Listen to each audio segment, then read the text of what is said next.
Speaking of putting the kibosh on well-intentioned plans, it's time for another segment of the show that asks, can we go home already?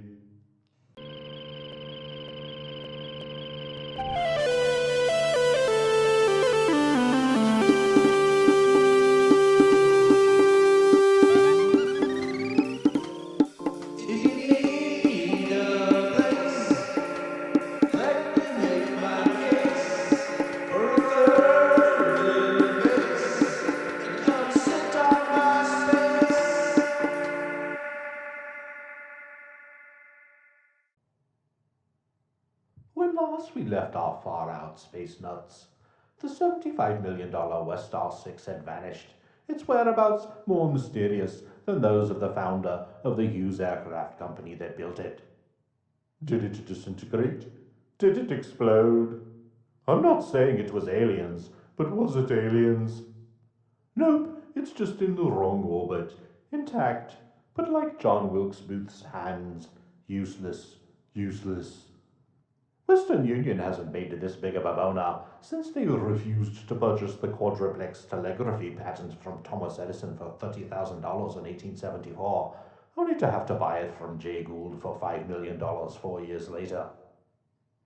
And here we have exclusive footage of Challenger astronaut Robert Stewart attempting to launch the $450,000 experimental balloon the crew were to use to practice rendezvous maneuvering on the next mission. Oh! Quiet, you guy! Oh!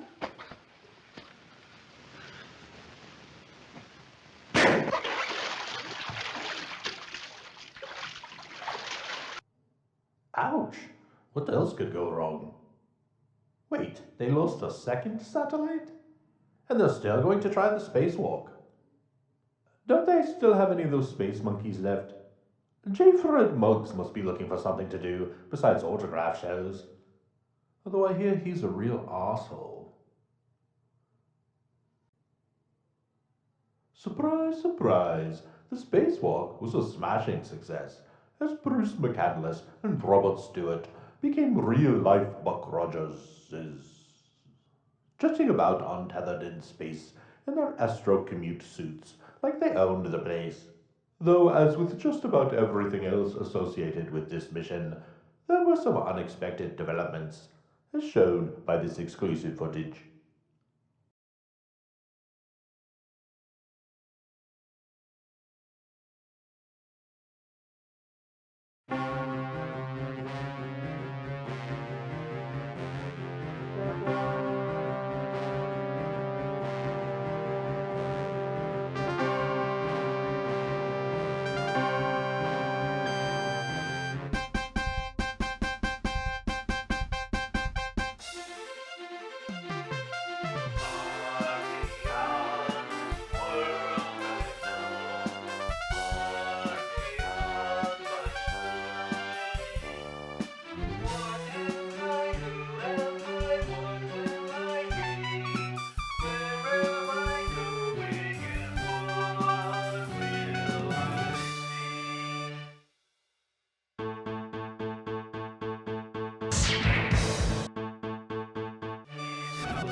McCandless returned safely, though he is now being treated for a minor case of the war worms. To make matters even worse, apparently they're just letting anybody into space these days, as 3 Soviet cosmonauts parked their trailer in orbit on Wednesday.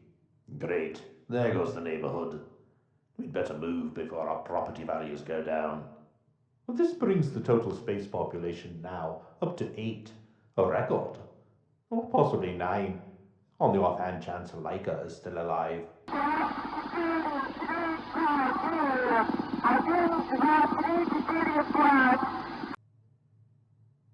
I can't even with this flight anymore. It's like the last day of a trip when all you want to do is go home. You spent the whole time on the way there thinking, I can't wait to get there, I can't wait to get there. But then when you get there, you find out it's cold. The lines to the bathroom are too long. I mean, let's face it, how many times can you see the same thing over and over and over, no matter how impressive? And you never really realized just how much everyone else smelled. And the food, oh, don't even get me started on Tang. And after a while, all you can think about is how comfortable your chair at home is compared to the chair on this god-forsaken vehicle. And how you'd rather be there, with your feet up, watching Sanford and Son, and eating a bag of Pepitos, and drinking some Coors Light. Well, at least there was some good news, as the shuttle made a smooth landing at the Kennedy Space Center in Florida, marking the first time the shuttle landed at the point of its departure. Thank God that flight is over.